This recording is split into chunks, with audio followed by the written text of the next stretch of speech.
अस्सलामुअलैकुम नाजरीन, नूरानी खबरों में आपका खैर मकदम है। नाजरीन, बुलडोजर की कार्यवाही यूँ तो भारत में आम हो गया है और जो कुछ कसर बाकी था वो भी सीएम योगी आदित्यनाथ के समर्थकों ने बुलडोजर बाबा नाम देकर पूरा कर दिया है।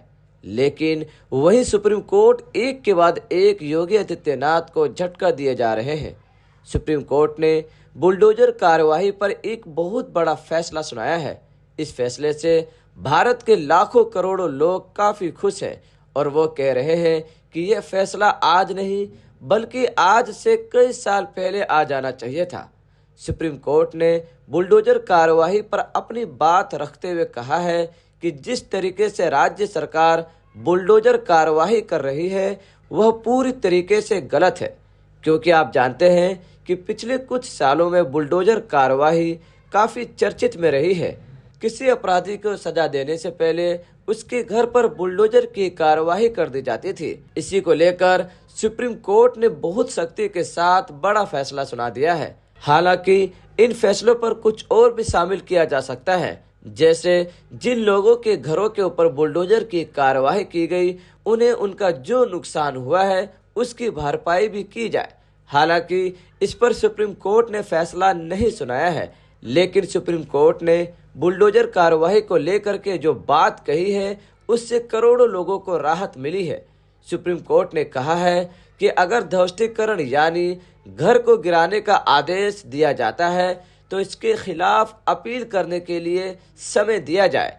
अगर गलत एक्शन हुआ यानी गलत कार्यवाही की गई तो अफसरों को नुकसान की भरपाई अपनी सैलरी से करनी होगी। जी हाँ नाजरीन, अफसरों को नुकसान की भरपाई अपनी सैलरी से करनी होगी। वहीं सुप्रीम कोर्ट में यह भी कहा कि नोटिस में बिना कारण बताए बुलडोजर एक्शन की अनुमति नहीं है। मतलब बिना कारण बताए बिना नोटिस दिए बुलडोजर एक्शन की कार्यवाही नहीं की जा सकती है। नोटिस रजिस्टर्ड डाक से भेजा जाए और नोटिस घर या इमारत के बाहर भी चिपकाया जाना चाहिए।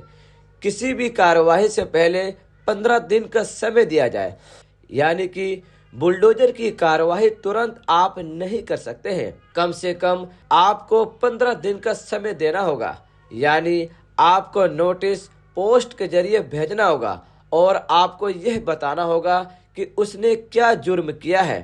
नोटिस में उस कारण का उल्लेख होना चाहिए जिसके चलते बुलडोजर एक्शन का फैसला लिया गया है। इसके अलावा सुनवाई का मौका भी देना चाहिए। बुलडोजर की कार्यवाही क्यों कर रहे हैं इसका कारण आपको बताना होगा। और दूसरी बात, अगर आपको बुलडोजर की कार्यवाही करनी है तो आपको उनकी बातों को सुनना होगा कि डॉक्यूमेंट्स में कहाँ गलती है, क्या कमी है, और ऐसा बिल्कुल ना हो कि किसी को पिछली तारीख से नोटिस जारी कर दिया जाए और उसे बाद में सूचना दी जाए। इसके लिए जैसे ही नोटिस जारी हो उसकी जानकारी डीएम को भी मिलना चाहिए। बुलडोजर एक्शन पर डीएम ही नोडल अधिकारी होंगे, यानी कि पूरा का पूरा पावर डिस्ट्रिक्ट मजिस्ट्रेट को दे दिया गया है।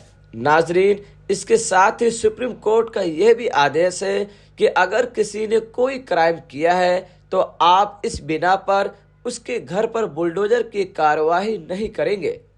दूसरी बात, अगर कोई व्यक्ति अपराधी है तब भी आप उसके घर पर बुलडोजर की कार्यवाही नहीं करेंगे, क्योंकि बुलडोजर की कार्यवाही करने से सिर्फ और सिर्फ आरोपी को सजा नहीं मिलती है बल्कि उसके घर में रह रहे सभी लोग यानी माँ बाप, भाई बहन को मिलती है जिसने वह अपराध किया ही नहीं है। इन तमाम चीजों को लेकर के सुप्रीम कोर्ट ने बहुत सख्ती के साथ यह फैसला दिया है।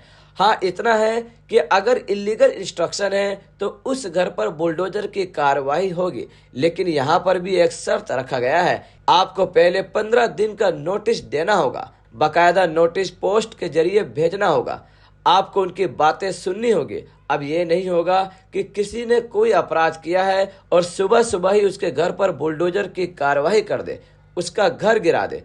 ये एक बहुत ही अच्छा फैसला है जो सुप्रीम कोर्ट के द्वारा दिया गया है।